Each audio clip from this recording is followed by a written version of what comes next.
الحافظ الحجة أمير المؤمنين في الحديث أبي عبد الله محمد بن إسماعيل بن إبراهيم بن المغيرة الجعفي البخاري رحمه الله تعالى متعنا بعلومه وفيوزه آمين.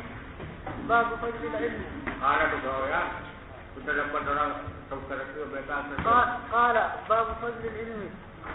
قال حدثنا سعيد بن عقيل قال حدثني الليث قال حدثني عقيل عن ابن شهاب عن حمزة بن عبد الله بن عمر أن ابن عمر رضي الله عنهما وعنهم قال سمعت رسول الله صلى الله عليه وسلم يقول بينما أنا نائم أتيت بقدح لبن فشربت حتى أني لأرى الري يخرج في أسفاري ثم آتيت فيض عمر بن الخطاب فقالوا فما أولته يا رسول الله قال العلم. بسم الله الرحمن الرحیم الحمد للہ رب العالمین والصلاة والسلام علی رسولہ الکریم وعلی آلہ واصحابہ اجمعین اما بعد. پہلے اس حدیث کو سمجھ لیجیے، اس کے بعد ترجمۃ الباب کے اوپر بات کریں گے انشاءاللہ. یہ حضرت عبداللہ بن عمر رضی اللہ عنہما کی حدیث ہے. وہ فرماتے ہیں کہ میں نے رسول اللہ صلی اللہ علیہ وسلم کو یہ فرماتے ہوئے سنا تو بینما انا نائم، اس دوران کہ میں سو رہا تھا، اتیت بقدح لبن، میرے پاس لایا گیا دودھ کا ایک پیالہ، فشربت، میں نے وہ پیالہ پیا، پانی وہ دودھ پیا، حتی انی لأری الري یخرج فی اظفار، جہاں تک کہ میں دیکھ رہا تھا سیرابی کو، ری کے معنی ہے سیرابی، رویہ یروا، روین ورین، اس کے معنی ہوتے ہیں سیراب. تو روایتاً بھی آتا ہے رویہ یروا، روا یروی باب ضربہ سے معنی ہوتا ہے روایت کرنا، اور رویہ یروا باب سمع سے یہ معنی ہوتا ہے اس کے سیراب ہونا. ری اس کا حاصل مصدر ہے یعنی سیراب.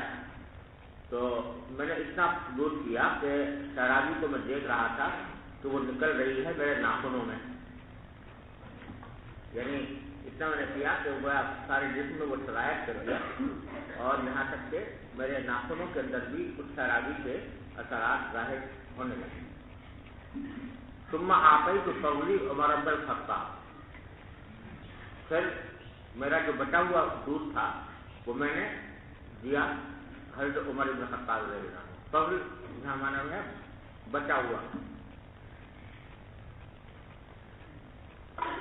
جو چیز کسی سے بچ جائے اس کو فضل کہتے ہیں.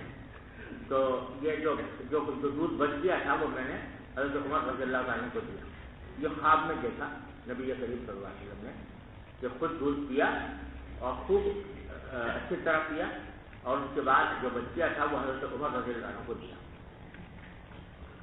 تو صحابہ کرام نے پوچھا فما اولتہ یا رسول اللہ، یا رسول اللہ آپ نے اس کی تعبیر کیا کی، یعنی اس کی تعبیر کیا کی، اس خواب کی کیا تعبیر کی.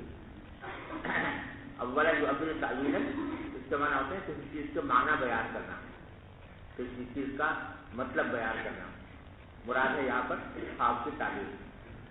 قال العلم، تو آپ نے فرمایا کہ یہ دودھ جو تھا یہ در حقیقت علم تھا.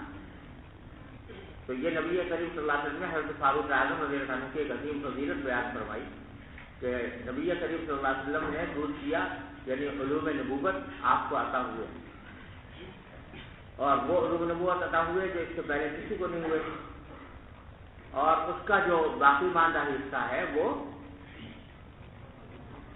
حضرت عمر رضی اللہ عنہ کو عطا فرمایا. تو اس سے فاروق اعظم رضی اللہ تعالیٰ عنہ کی عظیم فضیلت معلوم ہوتی ہے کہ نبی کریم صلی اللہ علیہ وسلم کے علوم نبوت کا حصہ ان کو ملا. اور یہ ایسی فضیلت ہے کہ جو حضرت فاروق اعظم رضی اللہ عنہ کو عطا ہوئی اور کسی اور کو عطا نہیں ہوئی. اور اسی وجہ سے فاروق اعظم رضی اللہ عنہ کو اللہ تبارک و تعالیٰ نے علوم نبوت، فراست نبوت کا ایک عظیم حصہ عطا فرمایا تھا. بہت سے مسائل ایسے ہیں کہ جو حضرت فاروق اعظم رضی اللہ عنہ پر اللہ تعالیٰ نے منکشف فرمائے، اور کسی اور پر منکشف نہیں ہوا۔ کتنے واقعات ایسے ہیں کہ جن میں حضرت فاروق اعظم رضی اللہ تعالیٰ نے کوئی تجویز پیش کی نبی کریم صلی اللہ علیہ وسلم کو، اللہ تبارک و تعالیٰ کی طرف سے اس کی تائید آ گئی۔ حضرت فاروق اعظم نے عرض کیا یا رسول اللہ اگر آپ مقام ابراہیم کو مصلی بنا لیں تو بہت اچھا ہو کہ وہاں پر نماز پڑھنے کی جگہ بن جائے۔ تو آج نازل ہو گئی واتخذوا من مقام ابراہیم مصلی۔ حضرت فاروق اعظم نے عرض کیا کہ یا رسول اللہ اگر آپ کی ازواج پردہ کریں تو زیادہ بہتر ہے۔ پردہ کرنے کی تجویز پیش کی، پردے کی آیات نازل ہو گئی اور حضرت فاروق اعظم کی تعریف ہوئی۔ اور جب اللہ تعالیٰ نے ان کو خلیفہ بنایا تو اس وقت بھی بہت سے ایسے کام ان سے اللہ تعالیٰ نے لیے اور دین کے ایسے شعبے اللہ تعالیٰ نے ان کے ذریعے جاری فرمائے جو اس سے پہلے کسی نے جاری نہیں کیے تھے۔ بہت سے معاملات میں اللہ تعالیٰ نے حضرت فاروق اعظم کو دین کی صحیح فہم اور اس کی فراست عطا فرمائی۔ یہ ایسی فضیلت ہے کہ بعض حضرات علماء نے فرمایا کہ حضرت صدیق اکبر رضی اللہ تعالیٰ عنہ اگرچہ مجموعی اعتبار سے حضرت فاروق اعظم سے افضل ہیں، لیکن بعض جزوی فضائل میں حضرت عمر بڑے ہوئے ہیں، ان میں سے ایک یہ بھی۔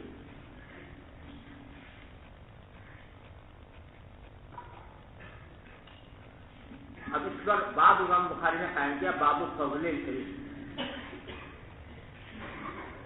اس باب کے اس ترجمۃ الباب کے بارے میں شراح بخاری خاصے حیران رہے کہ یہ کیوں قائم کیا امام بخاری نے، جبکہ فضیلت علم کے اوپر پیچھے 2 باب قائم کر چکے ہیں۔ ایک تو بالکل ابتدا میں کتاب العلم کے شروع میں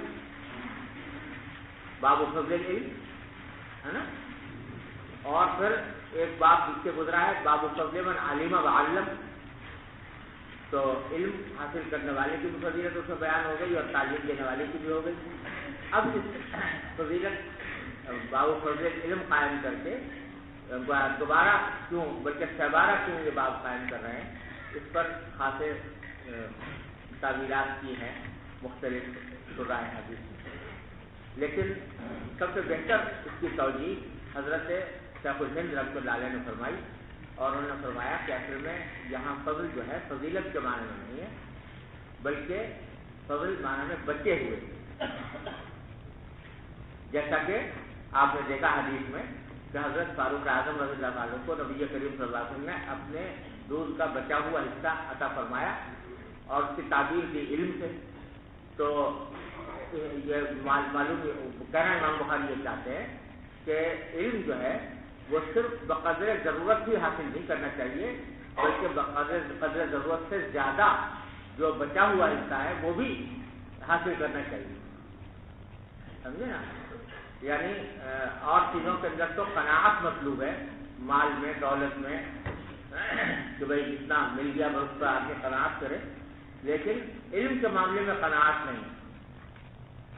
علم کے معاملے میں صرف یہ بات نہیں کہ جتنی ضرورت ہے بس اتنا علم حاصل کر لیا، نہیں بلکہ اس سے زیادہ حاصل کرنا چاہیے، اور یہاں تک کہ کچھ بچ بھی جائے کہ دوسرے لوگوں کو، مطلب یہ کہ کچھ بعض باتیں ایسی ہوتی ہیں علم کی کہ انسان کو اپنی ضرورت اپنی حاجت کے لیے تو ان کی ضرورت نہیں ہے اس علم کی، لیکن دوسرے لوگوں کو پہنچانے کے لیے اس کی ضرورت ہے۔ اب جیسے فقیہ ہے یا مفتی ہے تو وہ جو علم حاصل کرتا ہے بہت سے ابواب فقہ کے ایسے ہیں کہ جن کا انسان کی بظاہر ذاتی زندگی سے کوئی تعلق نہیں۔ اب ایک فقیہ ہے وہ اس کو اگر تجارت کے اور رہن کے اور ان چیزوں کے مسائل معلوم نہ ہو تو اس کو ضرورت بھی نہیں ہے، وہ تو اپنے پڑھنے پڑھانے میں لگا ہوا ہے، اس کو نہ تجارت کرنی ہے نہ اس کو زراعت کرنی ہے، لیکن علم وہ تجارت کا بھی حاصل کرے گا اور زراعت کا بھی حاصل کرے گا، اور تمام شعبہ زندگی میں جو اللہ تبارک و تعالیٰ کے احکام ہیں ان سب کو حاصل کرے گا۔ کیوں؟ اس لیے کہ اگرچہ اس کی ضرورت سے زائد ہے وہ، لیکن دوسرے مسلمانوں کی ضرورت اس سے وابستہ ہے، تو وہ اپنی ان کی ضرورت کو پورا کرنے کے لیے ان کو مسائل بتائے گا، ان کو دین کے صحیح طریقوں سے آگاہ کرے گا۔ تو یہ فضل ہے اس کا، علم کا جو فضل ہے وہ یہ ہے، یعنی بچا ہوا اس کا جو انسان کی اپنی ضرورت سے زیادہ ہے۔ تو یہ بتانا چاہتے ہیں امام بخاری کہ عالم کو صرف اپنی ضرورت کی حد تک محدود نہیں رہنا چاہیے، بلکہ تمام امت کی ضرورت کے لیے علم حاصل کرنا چاہیے۔ سمجھ گئے بھائی؟ چلیے باب الفتية وهو واقف على ظهر الدابة أو غيرها. وبه قال حدثنا إسماعيل قال حدثني مالك عن ابن شهاب عن عيسى بن طلحة بن عبيد الله عن عبد الله بن عمرو بن العاص رضي الله عنهما وعنه أن رسول الله صلى الله عليه وسلم وقف في حجة الوداع بمنى الناس يسألونه فجاءه رجل فقال لم أشعر فحلفت قبل أن أصبح قال اصبح ولا حرج. فجاء آخر فقال لم أشعر فنحرت قبل أن أرجع قال إني ولا حرج. قال فما سئل النبي صلى الله عليه وسلم عن شيء قدم ولا أخر إلا قال افعل ولا حرج. یہ باب ہے کہ فتویٰ دینا، یعنی کسی کو مسئلہ بتانا، اس حالت میں جب سے آدمی فتویٰ دینے والا وہ کسی دابہ کے پشت پر کھڑا ہو اور غیرہ یا دابہ کے علاوہ کسی اور چیز کے اوپر کھڑا ہو۔ اس باب کو قائم کرنے کی ضرورت یہ پیش آئی کہ عام طور سے علم کے آداب میں یہ بات داخل ہے اور اس میں استفتاء کا ادب بھی ہے کہ آدمی اطمینان سے کسی جگہ بیٹھ کر اور پھر تعلیم دے اور کسی جگہ اطمینان سے بیٹھ کر سوالات کا جواب دے۔ یہ آداب میں چلتے پھرتے سوال کر لینے سے بعض اوقات ان کا سوال کا منشا جواب دینے کے والے کی سمجھ میں کوئی نہیں آتا اور جو جواب دیا جاتا ہے وہ سننے والے بعض اوقات غلط فہمی میں مبتلا ہو جاتا ہے جلدی کی وجہ سے۔ تو آداب میں یہ ہے کہ اطمینان سے بیٹھ کر آدمی پڑھائے اور پڑھے اور اطمینان سے بیٹھ کر سوالوں کا جواب دے، لیکن جہاں ضرورت داعی ہو کسی وقت تو اس وقت میں اگر کسی سواری پر سوار ہے تو اس وقت میں اس کا سوال کا جواب دے دینے میں کوئی مذائقہ نہیں ہے ضرورت کے وقت۔ یہ بتلانا چاہتے ہیں اس سے روز باب دے دیں۔ اور اس میں حدیث نقل کی ہے حضرت عبداللہ بن عمرو بن العاص رضی اللہ عنہ کہ وہاں جاتا ہے کہ وقف ان رسول اللہ صلی اللہ علیہ وسلم وقف فی حجۃ الوداع بمنى للناس يسألون۔ رسول کریم صلی اللہ علیہ وسلم کھڑے ہوئے حجۃ الوداع میں منى کے مقام پر لوگوں کے لیے جو آپ سے سوالات کر رہے تھے، تو آپ وہیں کھڑے کھڑے جواب دے رہے ہیں۔ اگرچہ اس حدیث میں دابہ پر کھڑے ہونے کا ذکر بظاہر نہیں ہے، لیکن اسی حدیث کے دوسرے باب کے روپ میں دابہ کا بھی ذکر آیا ہے کہ آپ دابہ پر سوار تھے اور اس وقت میں آپ جواب دے رہے تھے۔ تو اس سے معلوم ہوا کہ ضرورت کے وقت میں ایسا کر لینا چاہیے۔ اب آگے خاص مسئلے کا ذکر ہے۔ لوگ مختلف سوالات کر رہے تھے، اس میں سے ایک شخص نے آ کر سوال کیا کہ لم اشرب فحلفت قبل ان اصبح، مجھے خیال نہیں ہوا، دھیان نہیں ہوا اور میں نے حلف کر لیا ذبح کرنے سے پہلے۔ اس کو یوں سمجھ لو کہ حج کے موقع پر یوم النحر جو ہوتا ہے یعنی 10 ذی الحجہ، اس میں حاجی کے ذمے چند کام ہوتے ہیں، 4 کام ہوتے ہیں 10 ذی الحجہ۔ ایک تو رمی کرنی ہوتی ہے جمرہ عقبہ کی، اور رمی کے بعد پھر اگر تمتع یا قران کیا ہوا ہے حاجی نے تو قربانی کرنی ہوتی ہے، اور قربانی کے بعد پھر حلق کرانا ہوتا ہے، حلق کرا کر وہ حلال ہو جاتا ہے۔ اور چوتھا کام طواف زیارت ہے، وہ 10 تاریخ کو چاہے کرے، چاہے 11 کو کرے، چاہے 12 کو کرے۔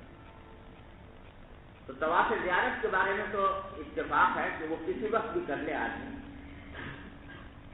پہلے کر لے بعد میں کر لے، رمی سے پہلے کر لے، رمی کے بعد کر لے، حلق سے پہلے کر لے، تو قربانی سے پہلے کر لے، کوئی مذاکرہ نہیں۔ طواف زیارت کے بارے میں تو اتفاق، لیکن جو باقی 3 کام ہیں، رمی، قربانی اور حلق، ان کے بارے میں ترتیب مسنون جو نبی کریم صلی اللہ علیہ وسلم نے جو ترتیب اختیار فرمائی اور جو اس پر عمل فرمایا، وہ یہ تھا کہ پہلے رمی، پھر قربانی، پھر حلق۔ تو اس بارے میں اختلاف ہے کہ آیا ترتیب واجب ہے یا نہیں۔ تو امام ابو حنیفہ رحمۃ اللہ علیہ فرماتے ہیں کہ یہ ترتیب واجب ہے، یعنی ضروری ہے کہ پہلے رمی کرے آدمی، پھر قربانی کرے، پھر حلق کرے۔ اگر اس ترتیب میں کوئی گڑبڑ کر دی تو مثلا قربانی پہلے کر لی اور رمی بعد میں کر لی، یا حلق پہلے کر لیا اور قربانی بعد میں کی، تو اس کے ذمہ دم واجب ہوتا ہے، امام ابو حنیفہ رحمۃ اللہ۔ اور ائمہ ثلاثہ کا قول یہ ہے کہ یہ ترتیب واجب نہیں ہے بلکہ مسنون ہے، لہذا اگر کوئی شخص اس کے خلاف بھی کر لے تو کوئی دم وغیرہ واجب نہیں، سمجھ گئے۔ اور وہ اسی حدیث سے استدلال کرتے ہیں کہ یہاں آ رہا ہے فجاءہ رجل، ایک شخص آیا حضور کے پاس، فقال لم اشعر، تو اس نے کہا کہ مجھے خیال نہیں ہوا، یعنی دھیان نہیں رہا کہ ترتیب کیا ہونی چاہیے، فحلقت قبل ان اذبح، تو میں نے حلق کر لیا ذبح سے پہلے، یعنی قربانی سے پہلے۔ قال، تو آپ نے فرمایا کہ اذبح ولا حرج، جاؤ اب قربانی کر لو، کوئی حرج نہیں۔ فجاء آخر، پھر دوسرا آدمی آیا، فقال لم اشعر، اس نے کہا کہ مجھے کچھ پتہ نہیں چلا، فنحرت قبل ان ارمی، میں نے نحر کر لیا یعنی قربانی کر لی رمی سے پہلے۔ قال ارمی ولا حرج، آپ نے فرمایا چلو اب رمی کر دو، کوئی حرج نہیں۔ قال فما سئل النبی صلی اللہ علیہ وسلم عن شیء قدم ولا اخر، اور آپ سے سوال نہیں کیا گیا کسی بھی چیز کے بارے میں جس کو یا مقدم کیا گیا ہو یا مؤخر کیا گیا ہو، الا قال، مگر آپ نے ہر ایک کے جواب میں یہی فرمایا کہ افعل ولا حرج، اب کر لو، کوئی حرج نہیں۔ یہ حدیث بظاہر صریح ہے ائمہ ثلاثہ کے مذہب پر، جو یہ کہتے ہیں کہ اس ترتیب واجب نہیں ہے، اگر ترتیب میں کوئی تقدیم و تاخیر ہو گئی تو کوئی حرج نہیں ہے اور دم بھی کوئی واجب نہیں ہوتا۔ امام ابو حنیفہ رحمۃ اللہ علیہ یہ فرماتے ہیں کہ ترتیب واجب ہے، اور اگر ترتیب کے خلاف ورزی کرے کوئی آدمی تو اس کے ذمہ دم واجب ہوتا ہے۔ ان کا استدلال حضرت عبداللہ بن عباس رضی اللہ عنہ کے فتوے سے ہے، جو مصنف ابن ابی شیبہ میں مروی ہے۔ تو انہوں نے اس فتوے میں یہ فرمایا کہ من قدم شیئا او اخر فلیحرق دمہ، کہ اگر کوئی شخص تقدیم کر لے کسی عمل کی یا تاخیر کر لے تو اس کے ذمہ واجب ہے کہ وہ دم بہائے، یعنی قربانی دم دے، اور دم دے کر کفارہ کرے، اس کو غلطی کرے۔ امام ابو حنیفہ رحمۃ اللہ کا فرمانا یہ ہے کہ عبداللہ بن عباس جو فتویٰ دے رہے ہیں خود اس حدیث کے راوی، یا حدیث جو یہاں پر مذکور ہے، یہاں تو عبداللہ بن عمرو رضی اللہ عنہ کے روایت سے آئی ہے، لیکن عبداللہ بن عباس رضی اللہ عنہ نے بھی یہ حدیث روایت کی، اس میں بھی یہ بات مذکور ہے کہ نبی کریم صلی اللہ علیہ وسلم جب پوچھا گیا ترتیب کے خلاف کرنے پر تو آپ نے فرمایا لا حرج۔ تو عبداللہ بن عباس اس حدیث سے واقف ہیں، کیونکہ خود روایت کر رہے ہیں، اس سے واقف ہونے کے باوجود وہ فتویٰ کیا دے رہے ہیں کہ دم واجب ہوگا۔ تو اگر کوئی راوی یا حدیث صحابی اپنی روایت کرتا حدیث کے خلاف فتویٰ دے تو امام ابو حنیفہ کا اصول یہ ہے کہ ایسی صورت میں یہ سمجھا جائے گا کہ اس حدیث میں کوئی تعویل کی، یہ حدیث مؤول ہے یا منسوخ ہے یا مؤول، کیونکہ اگر یہ منسوخ یا مؤول نہ ہوتی اور اس کے ظاہر پر عمل ہوتا تو صحابی جو خود اس حدیث کے راوی ہیں وہ اس کے خلاف فتویٰ نہ دیتے۔ لہذا امام ابو حنیفہ فرماتے ہیں کہ یہاں پر جو لا حرج فرمایا گیا ہے اس کا مطلب یہ ہے کہ گناہ نہیں۔ گناہ کیوں نہیں؟ اس لیے کہ یہ پہلا سال تھا حج کا، مناسک کے حج کے احکام لوگوں کو پوری طرح معلوم نہیں تھے، اس واسطے اگر انہوں نے تھوڑی تقدیم تاخیر کر لی تو کوئی گناہ اس کے اوپر نہیں ہوا ہے، لیکن گناہ نہ ہونے سے یہ لازم نہیں آتا کہ دم بھی واجب نہ ہو۔ بہت سارے کام ایسے ہیں کہ جو مجبوری میں انسان نے کر لیے لیکن دم واجب ہوتا ہے، جیسے آپ نے دیکھا کہ حضرت کاظم بن عجرہ رضی اللہ تعالیٰ عنہ کا واقعہ آتا ہے کہ ان کے سر میں جوئیں ہو گئی تھی بہت زیادہ، ہے نا، اور حالت احرام میں تھے۔ اب حالت احرام میں ہونے کی وجہ سے سر ملا نہیں سکتے تھے جوؤں کے تکلیف سے بچنے کے لیے۔ نبی کریم صلی اللہ علیہ وسلم نے پوچھا کہ بھائی تمہارے سر میں جو جوئیں ہو گئی ہیں تو یہ تمہیں تکلیف پہنچاتی ہیں؟ تو انہوں نے کہا ہاں یا رسول اللہ تکلیف تو بہت دے رہی ہے۔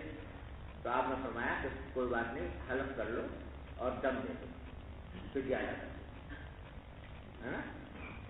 تو اب یہاں انہوں نے عذر کی وجہ سے کیونکہ سر منڈوایا تو سر منڈوانے میں گناہ ہوگا نہیں، لیکن گناہ نہ ہونے کے باوجود دم واجب ہے۔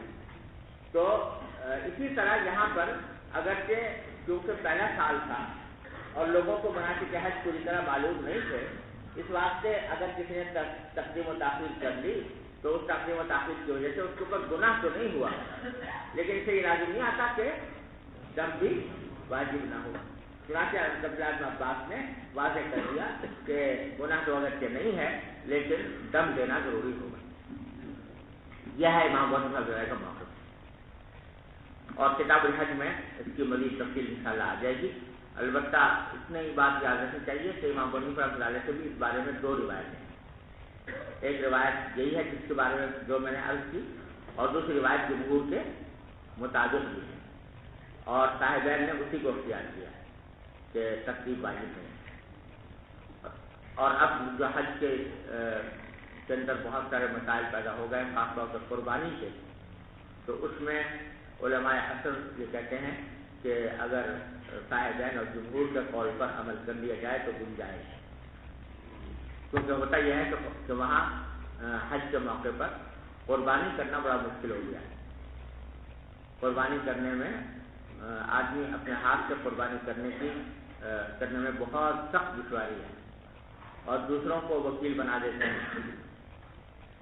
اب یہ پتہ نہیں ہوتا کہ انہوں نے کس وقت قربانی کی کس وقت نہیں کی، اور جب تک پتہ نہ چلے تب تک اگر ترتیب کا لحاظ رکھا جائے تو قربانی کے بعد حلق کرنا ممکن نہیں۔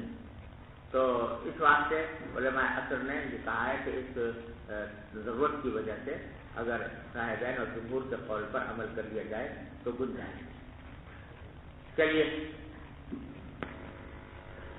باب من اجاب الفتية بإشارة اليد والرأس.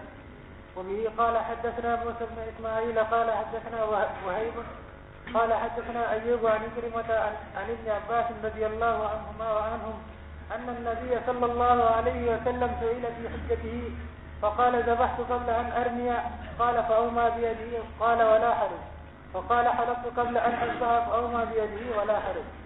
وبه قال حدثنا یہ بات ہے کہ اجاب الفتية بإشارة اليد والرأس، استفتاء کا جواب جس طرح زبان سے یا تحریر سے ہو سکتا ہے، اسی طرح ہاتھ کے یا سر کے اشارے سے بھی جواب دیا جا سکتا ہے، یہ مطلب ہے۔ تو یہاں حضرت عبداللہ بن عباس کی روایت نقل کی ہے۔ دیکھو میں نے ابھی بتایا تھا نا کہ عبداللہ بن عباس نے بھی یہ حدیث روایت کی ہے، وہی حدیث ہے جو پہلے گزری ہے۔ تو اس میں یہ ہے کہ ان نبی صلی اللہ علیہ وسلم سئل فی حجتہ، آپ کے حج کے دوران سوال کیا گیا، تو کسی نے کہا کہ ذبحت قبل ان ارمی، قال فاومى بیدہ، تو آپ نے اپنے دست مبارک سے اشارہ فرمایا، قال ولا حرج، یعنی اشارے سے فرمایا کچھ حرج نہیں، تو جیسے زبان سے تو کچھ نکالے گی، اشارے سے کہا۔ وقال حلقت قبل ان اذبح فاومى بیدہ ولا حرج۔ یہاں آپ دیکھ رہے ہو کہ عبداللہ بن عباس خود روایت کر رہے ہیں حدیث سے، اور یہی وہ بات ہے جو ابھی میں نے عرض کی کہ باوجود اس حدیث کو روایت کرنے کے انہوں نے فتویٰ یہ دیا کہ دم واجب۔ چلیے وبه قال حدثنا المكي بن إبراهيم قال أخبرنا حنظلة عن سالم قال سمعت أبا هريرة رضي الله عنه عن النبي صلى الله عليه وسلم قال يقبض العلم ويظهر الجهل والفتن ويكثر الهرج. قيل يا رسول الله وما الهرج؟ فقال هكذا بيده فحرفها كأنه يريد القتل.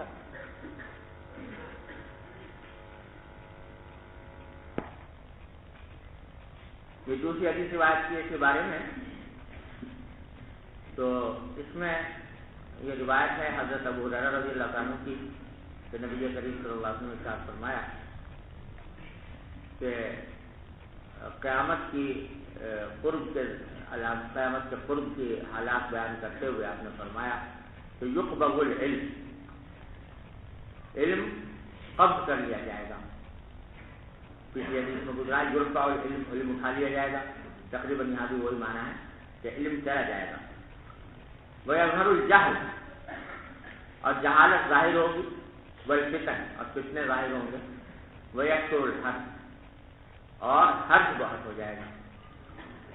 صحابہ کرام نے پوچھا کہ حضرت وما الحرج، حج کیا چیز ہوتی ہے؟ فقال هكذا بيده فحرفها، تو آپ نے اپنے دست مبارک سے اس طرح اشارہ فرمایا،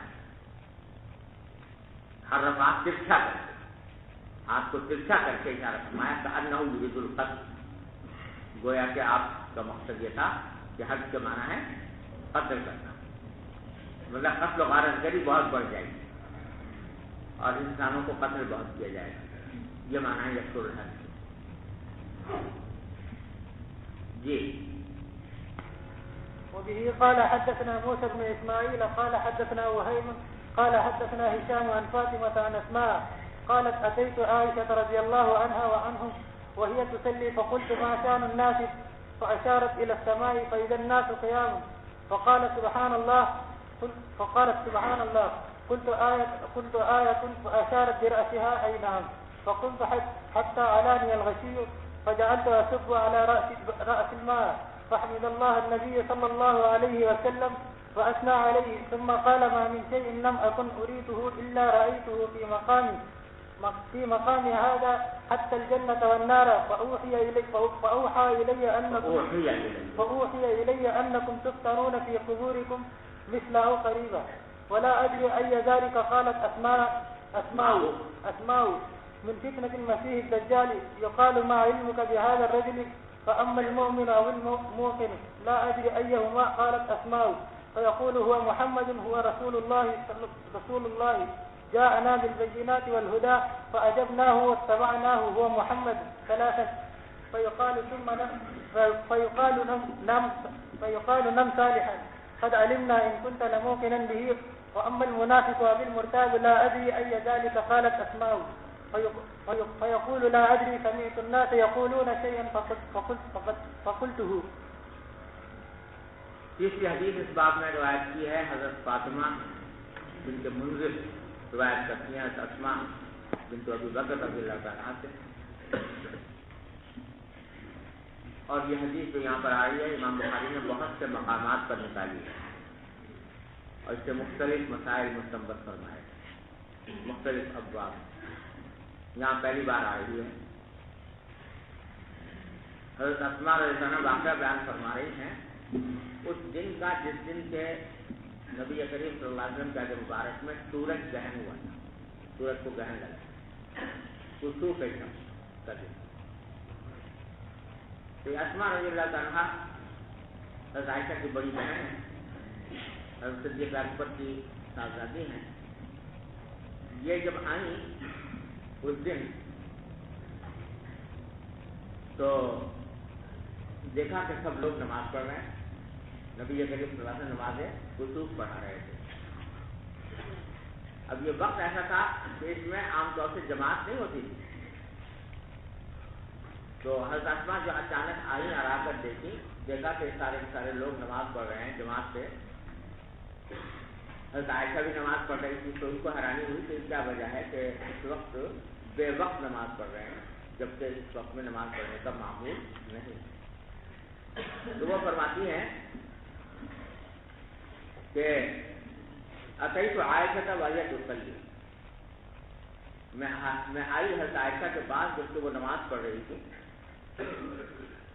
فقلت ما شأن الناس، میں نے کہا بھائی لوگوں کو کیا ہوا ہے، یہ لوگوں کا کیا معاملہ ہے، یہ جو لوگ نماز پڑھ رہے ہیں بے وقت میں، جو عام طور سے پڑھنے کا وقت نہیں ہے، تو کیا وجہ ہے؟ فأشارت إلى السماء، تو حضرت عائشہ نے آسمان کی طرف اشارہ کیا. مقصد یہ تھا کہ دیکھو آسمان کے اوپر سورج کو گرہن لگا ہوا ہے. فإذا الناس قیام، تو میں دیکھا کہ لوگ کھڑے ہوئے ہیں نماز کے اندر. فقالت سبحان اللہ، تو حضرت عائشہ نے سبحان اللہ کہا. سبحان اللہ کہنے کا منشا یہ تھا کہ بتلانا کہ میں نماز میں ہوں، تمہارے سوال کا جواب زبان سے نہیں دے سکتی. ارے سمجھ رہے ہو، یعنی کیونکہ عائشہ نماز پڑھ رہی تھی، انہوں نے بات کرنی شروع کر دی تھی کہ ماشاء اللہ لوگوں کو کیا ہوا ہے. تو حضرت عائشہ نے سبحان اللہ کہہ کر یہ بتایا کہ میں نماز میں ہوں، لہذا تمہاری نماز کا جواب نہیں دے سکتی. تو اس سے یہ بھی معلوم ہوا کہ اگر کوئی شخص نماز پڑھ رہا ہو اور دوسرا اس سے مخاطب ہو یا دستک دے اس کے دروازے پر، تو اس کو یہ بتانے کے لیے کہ میں نماز میں ہوں سبحان اللہ کہنا جائے. قل تو آیت،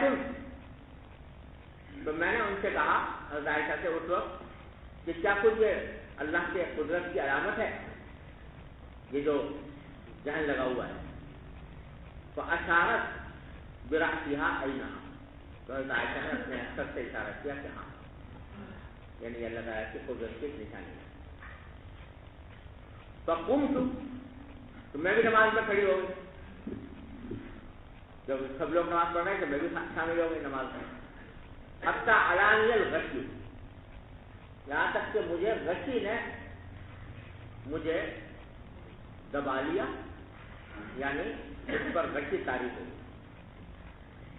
غشی اس لیے طاری ہو گئی کہ خشوع کی نماز لمبی بہت ہے، قیام بڑا طویل فرمایا تھا اس میں نبی کریم صلی اللہ علیہ وسلم، اور یہ ذہنی طور پر اتنے لمبے دیر تک کھڑے ہونے کے لیے ذہن ان کا تیار نہیں تھا.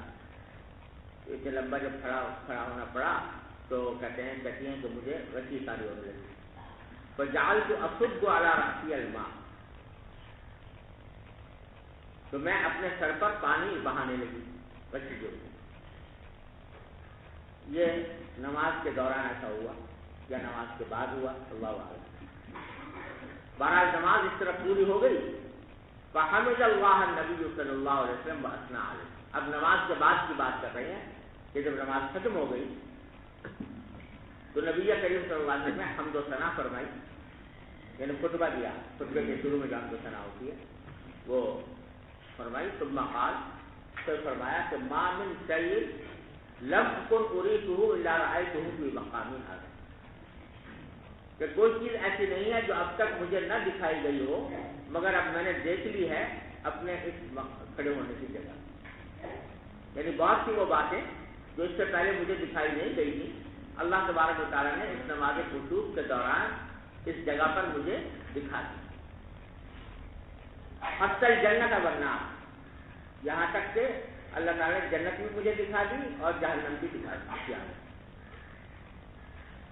فأوحی الیہ، اور پھر مجھ پر یہ وحی نازل کی گئی کہ انکم تفتنون فی قبورکم، کہ تمہیں فتنے میں مبتلا کیا جائے گا یا آزمائش تمہاری کی جائے گی تمہاری قبروں میں. قبروں کے اندر بھی تمہیں آزمائش سے دو چار ہونا پڑے گا اور وہاں پر بھی تمہیں فتنے میں مبتلا کیا جائے گا. اور وہ فتنہ کیسا ہوگا؟ مثل فتنۃ المسیح الدجال، یا یہ فرمایا کہ قریبا فتنۃ المسیح الدجال، کہ مسیح دجال کے فتنے سے جیسا ہوگا یا مسیح دجال کے فتنے کے قریب قریب. راوی کو شک ہے کہ اتباع نے کون سا لفظ استعمال کیا تھا، مثلا یا قریبا، اس لیے بیچ میں فرمایا کہ لا ادری ای ذالک قالت اسماء، مجھے پتہ نہیں ہے کہ یعنی یاد نہیں ہے کہ ان میں سے دونوں لفظوں میں سے کون سا لفظ کہا تھا حضرت عثمان نے؟ مثلا کہا تھا یا قریبا کہا تھا؟ لیکن دونوں صورتوں میں دونوں لفظ جو ہیں مضاف ہیں فطرت مسیح دجال کی طرف. ارے سمجھ رہے ہو؟ یقال، اور پھر اس جو فتنہ یا جو آزمائش قبر میں ہوگی اس کی تفصیل بیان کرتے ہوئے آپ نے فرمایا کہ یقال ما علمک بہذا الرجل، یہ پوچھا جائے گا قبر میں کہ تمہیں کیا علم ہے اس شخص کے بارے میں. حاضر رجل سے مراد ہے نبی کریم صلی اللہ علیہ وسلم. یعنی قبر میں یہ پوچھا جائے گا کہ تم ان کے بارے میں کیا سمجھتے ہو، یہ کون، اور نبی کریم صلی اللہ علیہ وسلم مراد ہوں گے. اس سے بعض لوگوں نے یہ سمجھا کہ قبر میں نبی کریم صلی اللہ علیہ وسلم کی شبیہ مبارک دکھائی جائے گی کہ ان کے بارے میں بتاؤ کہ یہ تم کیا جانتے ہو. لیکن کسی حدیث میں صراحت نہیں ہے اس بات کی کہ آپ کی شبیہ دکھائی جائے گی یا آپ کا چہرہ مبارک دکھایا جائے گا. اس بات کی صراحت کسی حدیث میں نہیں ہے.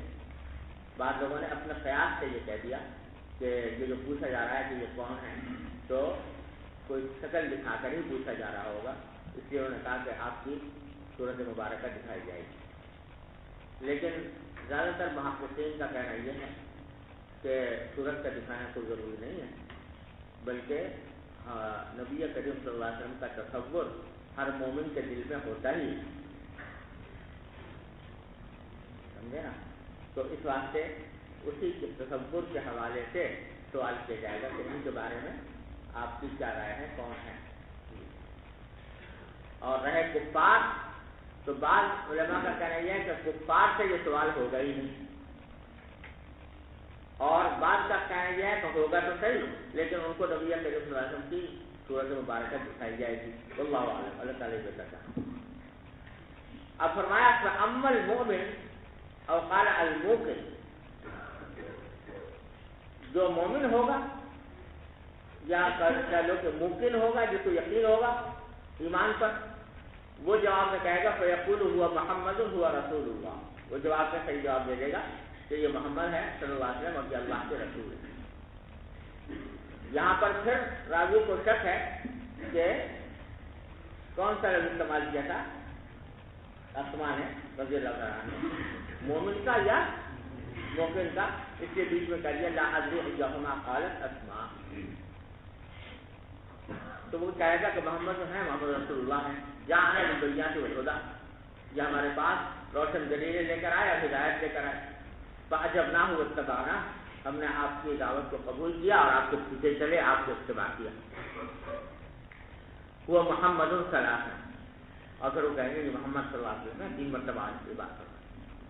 فیقال نم صالحا، تو جب وہ جواب دے دے گا، صحیح جواب دے دے گا مومن، تو اس سے کہا جائے گا کہ تم سو جاؤ اب اس حالت میں کہ تم صحیح سلامت ہو، صحیح سلامت حالت میں سو جاؤ. اس سے بعض علماء اور بعض حضرات نے یہ سمجھا کہ جو بھی مومن ہوگا سوال جواب کے بعد اس کے اوپر نیند تاری کر دی جائے گی اور وہ سوتا رہے گا یہاں تک کہ قیامت آ جائے. لیکن بعض دوسری روایات سے یہ معلوم ہوتا ہے کہ جو اللہ کے نیک بندے ہیں وہ عالم برزخ کے اندر مختلف ان کی مصروفیات ہوتی ہیں.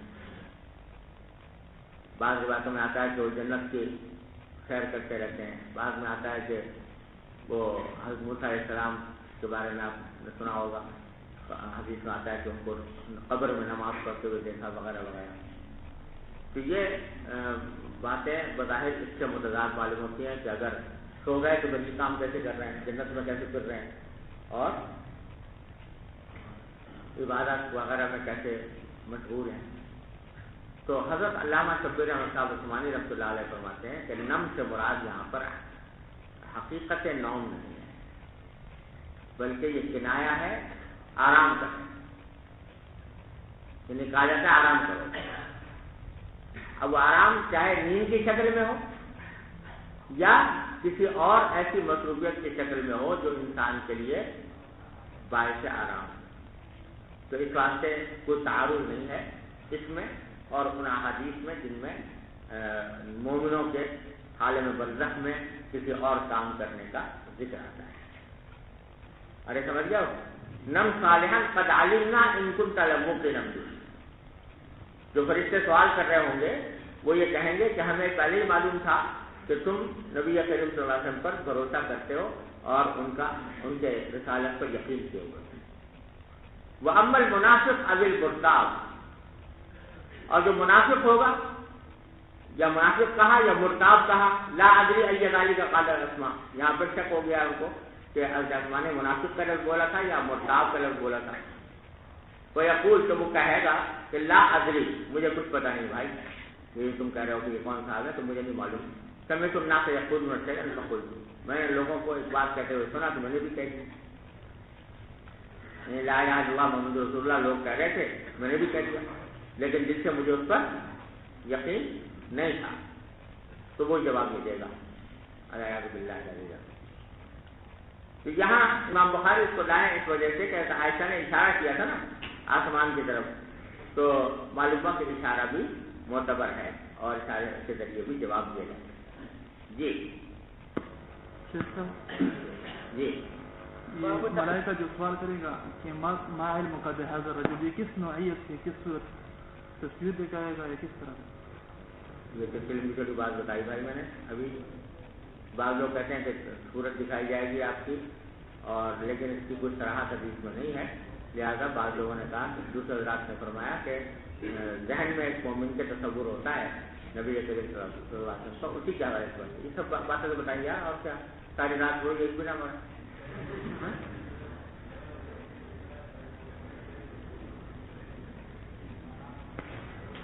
سوال کا منشا کیا ہے؟ یہ بات بتائی نہیں یہ بتائی پھر چلیے. باب تحريض النبي صلى الله عليه وسلم وفد عبد القيس على أن يحفظ الإيمان والعلم ويخبروا من وراءهم. وقال مالك بن الحويرث قال لنا النبي صلى الله عليه وسلم ارجعوا إلى أهليكم فعلموهم. وبه قال حدثنا محمد بن بشار قال حدثنا غندر قال حدثنا شعبة عن أبي جمرة قال كنت أترجم بين ابن عباس رضي الله عنهما وعنهم وبين الناس فقال إن وفد عبد القيس أتوا النبي صلى الله عليه وسلم فقال من الوفد ومن القوم؟ قالوا ربيعة. قالوا مرحبا بالقوم أو بالوفد غير حزايا ولا ندامة.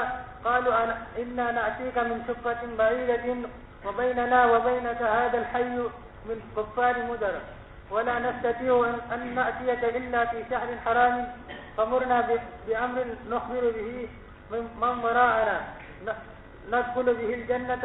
فأمرهم ب4 ونهاهم عن 4. أمرهم بالإيمان بالله وحده. قال هل تدرون ما الإيمان بالله وحده؟ قالوا الله ورسوله أعلم. قال شهادة أن لا إله إلا الله وأن محمد رسول الله وإقام الصلاة وإيتاء الزكاة وإقام الصلاة وإيتاء الزكاة وصوم رمضان وتؤتوا الخمس من المغنم. ونهاهم عن الدباء والحنتم والمزفة. قال شعبة وربما قال النخير وربما قال المخير. قال احفظوه وأخبروه من وراءكم. باب تحريض النبي صلى الله عليه وسلم وفد عبد القيس على أن يحفظوا الإيمان والعلم. نبی کریم صلی اللہ علیہ وسلم کا ترغیب دینا، تحریر کے معنی ترغیب دینا. عبد القیس قبیلہ عبد القیس کے وفد کو جو وہ ایمان اور علم کی باتیں خود محفوظ کر لیں، وہ یخبروا من وراء، اور پھر وہ باتیں جا کر بتائیں ان لوگوں کو جو ان کو پیچھے چھوڑ کر آئے.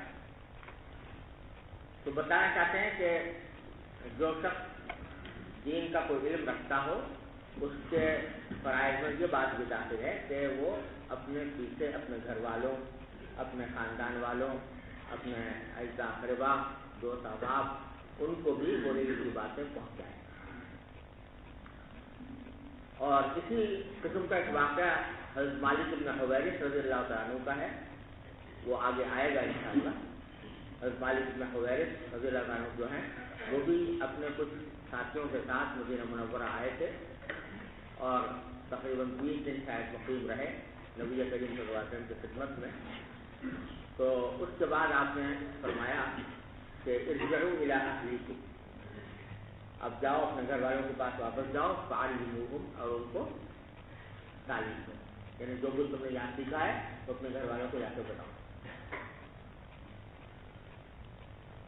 تو دونوں حدیثوں سے یہ بات معلوم ہوتی ہے کہ جب انسان کو کوئی دین کا علم حاصل ہو جائے تو اس کا کام یہ ہے کہ اپنے گھر والوں اور اپنے قبیلے والوں کو بھی اس سے باخبر کرے.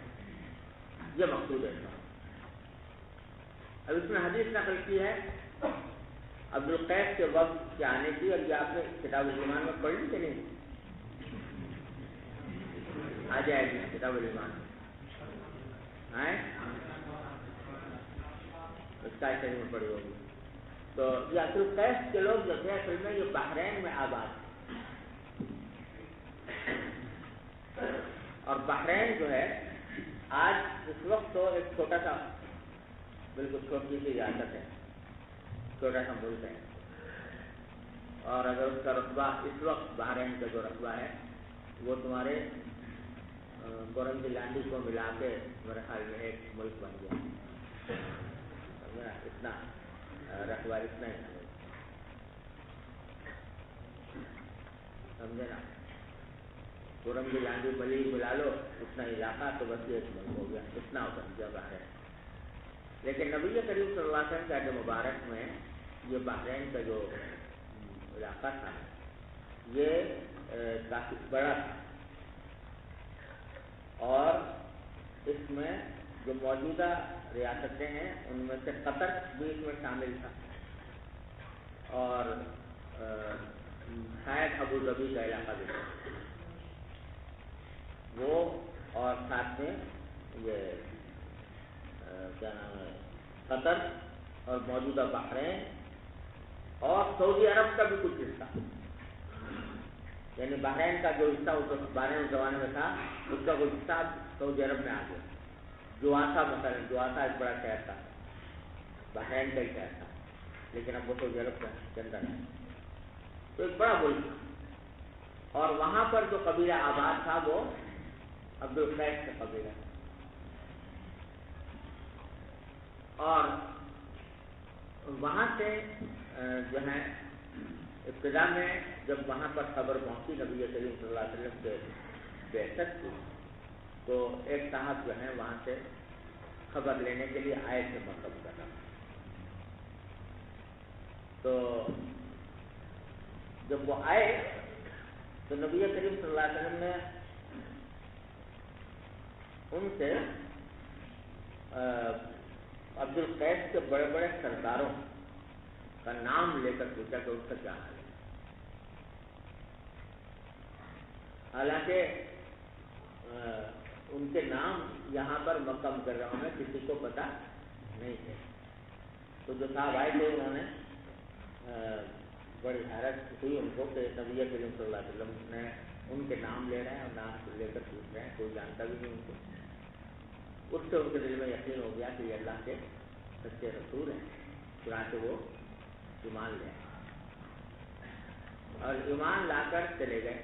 مگر وہاں جا کر اگر مسلمان ہونا ظاہر کریں تو مختلف مشکلات کا شکار ہو سکتے تھے، یا اگر چپکے چپکے خالی تنہائی میں نمازیں پڑھتے تھے.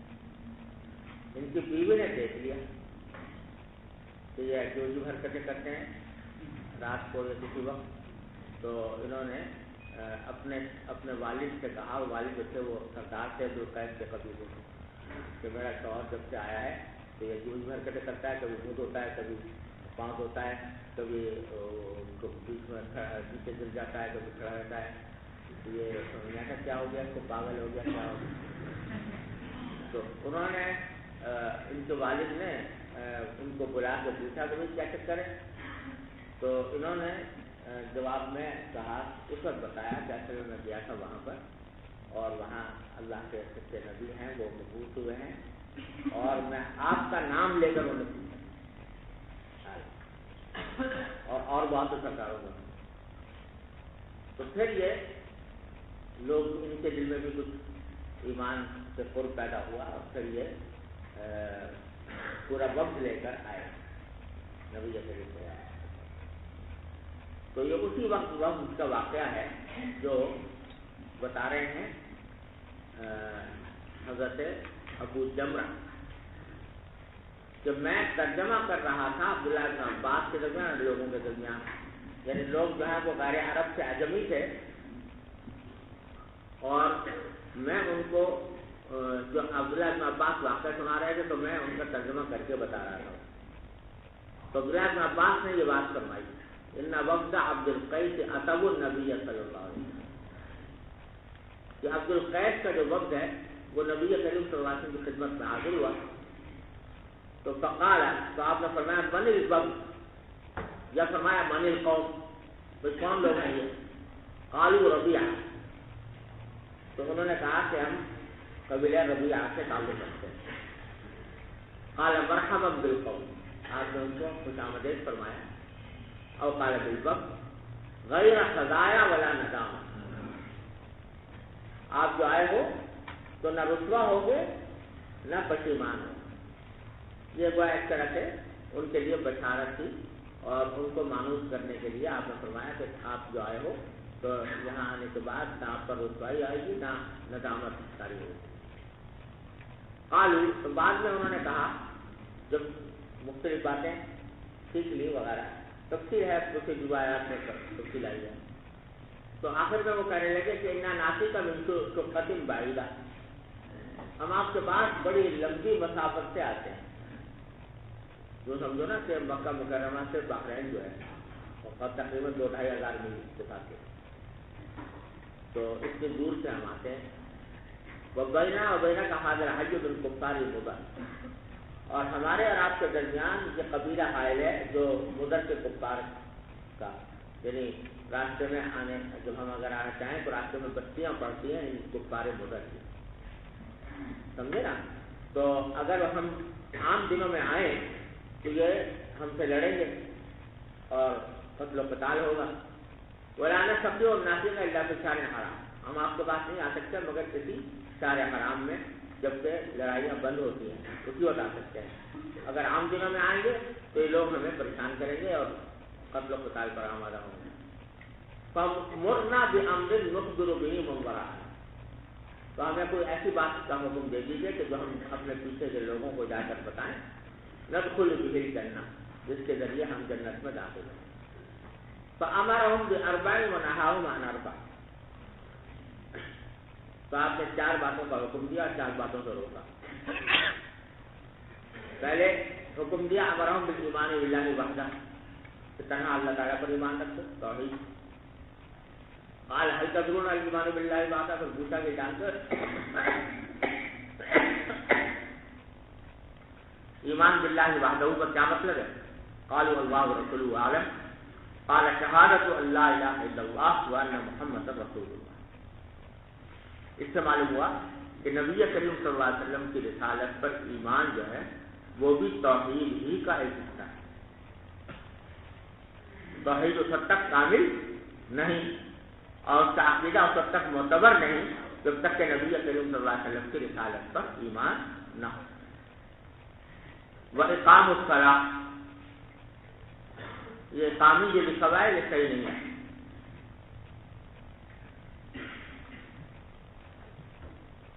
ویسے ہو سکتا ہے صحیح کہ امرهم بالایمان باللہ وحدہ پر اگر آپ کیا جائے اس کو تو پھر ٹھیک ہے.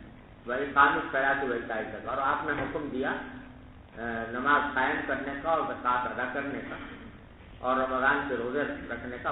اور چوتھا یہ تو توفل خمسہ من المغنم، کہ جو بھی مال غنیمت تمہیں حاصل ہو جہاد کے دوران تو اس کا ایک خمس تم ادا کرو بیت المال. یہ 4 باتیں تو وہ ہیں جن کا حکم دیا اور 4 باتوں سے روکا. دبا سے اور حنتم سے اور مظفر سے اور نقیر سے. یہ سب وہ برتن تھے جس میں سے شرابیں بنائی جاتی.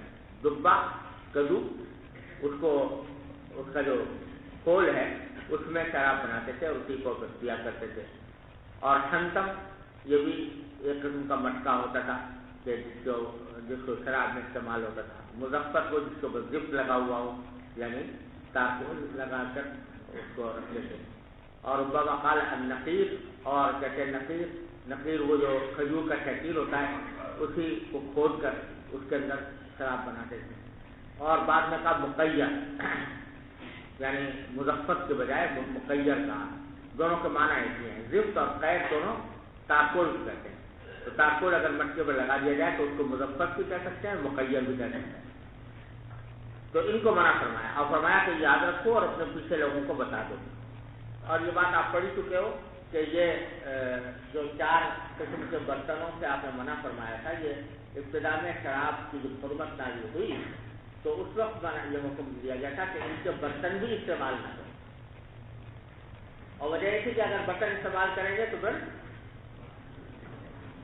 وہی دنیا بیگم یاد آ جائے گی. اس لیے منع کیا گیا تھا کہ برتنوں کو بھی استعمال نہ کرو سد ذرائع کے طور پر. بعد میں جبکہ شراب کی حرمت دلوں میں جاگزین ہو گئی اور اس کی عادت لوگوں سے چھوٹ گئی تو اس کے بعد پھر برتنوں کی بھی اجازت دے دی. چلو وفد مکے میں آیا تھا یا مدینے میں آیا تھا؟ جی یہ وفد جو آیا تھا وفد عبدالقیس مدینہ میں. جی یہ معمور بھی چیزیں جو ہیں یہاں پر 4 ذکر کی ہیں اور آگے جو ہیں وہ 5 ہیں. فامرون بیار بین اور آگے جو ہیں 5 چیزیں ذکر کی ہیں. یہاں تو 4 ہی مذکور ہے. یہ ایک شہادت ہے, دوسرا اقامت صلاۃ ہے اور اعطاء زکوٰۃ اور صوم رمضان اور خمس. 5 چیزیں ہیں. ہاں یعنی ایمان کے علاوہ اگر یا تو ایمان تو ہے ہی نا, ایمان تو ہے ہی مخصوص, اس کے بعد تو 4 اعمال ہیں جن پر.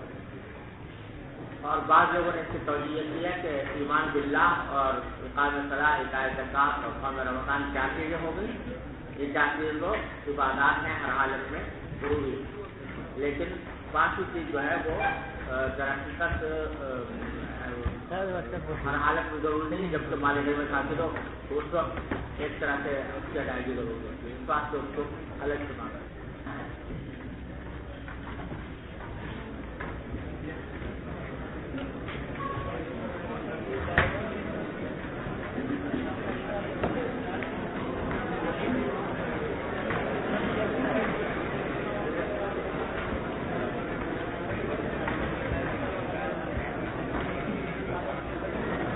دیکھتے ہو